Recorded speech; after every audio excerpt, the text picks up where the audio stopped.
Hi everyone, I'm Dr. Smita and welcome to my channel Baby Doc, where I share informative videos on issues regarding children. So today's topic would be nosebleeds, because I know nosebleeds can be a real panicky situation for parents, especially the first time parents, and often we do not know what to do and tend to worsen the situation rather than helping the child. So in this video I'll be giving you a quick glimpse on why nosebleeds occur and how to treat episode.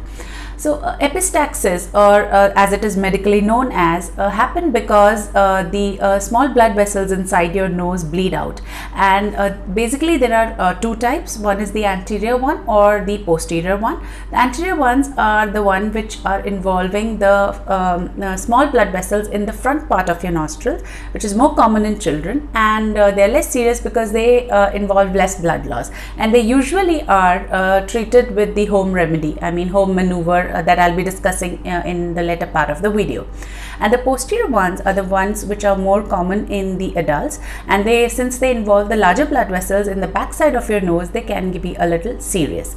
Now in children, 2 to 10 years is the common age group that we see the nosebleeds in. And with this small background information, let's have a quick glimpse at what are the causes and how to treat an episode. Speaking of causes, the most important cause in pediatric population is nose picking, which almost all children have the habit of, and it injures the minute blood vessels in the nostril, which can cause bleeding. That is why it's more common in the dry summer months. Cold, allergies, sinusitis again can lead to nose bleeding, because they again provoke the child to pick their nose. Foreign bodies in the nose or injuries while playing can also lead to bleeding. Forcefully blowing your nose while cleaning is again another important cause. Excessive use of decongestants, that is Otrivin, can also cause nosebleed, which is more common in the adult because we generally do not prescribe them in the pediatric population. High altitude because of the pressure changes can lead to bleeding.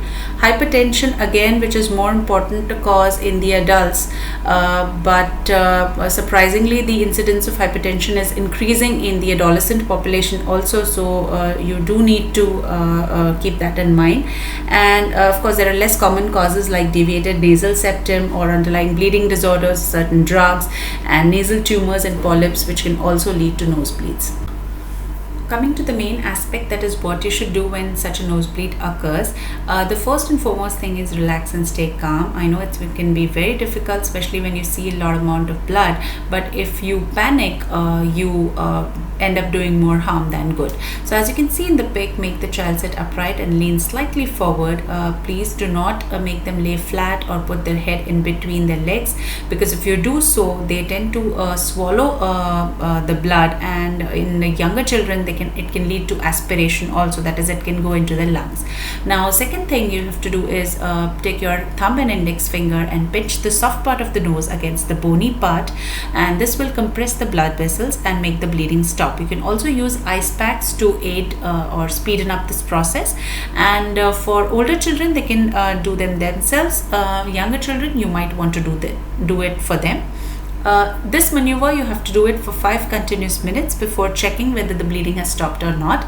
After 5 minutes, if the bleeding has stopped, it's well and good. Otherwise you can continue it for another 10 minutes. Once the bleeding has stopped, make sure that they do not bend or strain or lift anything heavy, or rub or blow their nose also for at least 24 hours. Let's have a quick look at the red flag signs. That is, these are the signs when you need to rush your child to the emergency room. First is when you cannot stop the bleeding even after 15 to 20 minutes of the maneuver that I just mentioned. Second is when there's a rapid bleeding or large amount of bleeding, usually more than 1 cup. Third is when there's breathing difficulty involved. Fourth is when your child vomits blood, that is usually because he or she has swallowed a large amount. And the last one is when the bleeding is due to a result of direct head injury. So we've had a look on the immediate management of a nosebleed, but also make sure to consult your pediatrician in the following situations. That is, if your child is having repeated nosebleeds, or if the nosebleeds are leading to anemia, if a child is less than 2 years and has had a nosebleed, if your child has had a nosebleed after starting of a new medication, or is already on blood thinners and has had a nosebleed, or if you notice any unusual bruising all over the body, please make sure that you consult your pediatrician so that the underlying cause is diagnosed and it's treated as well.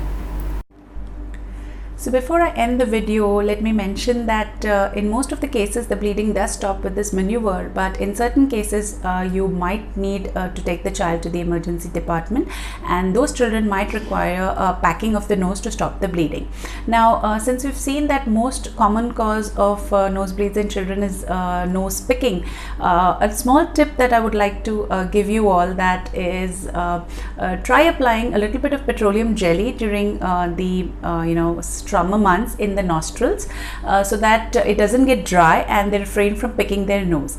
But of course you need to make sure that there is no underlying cause for your nosebleeds, and treating that will only lead to the complete management of epistaxis. So I hope this video has cleared many doubts, and if at all you have any left, you can feel free to ask. If you've liked the video, please do like and share on YouTube. Until I'm back with another informative video, thank you and stay safe.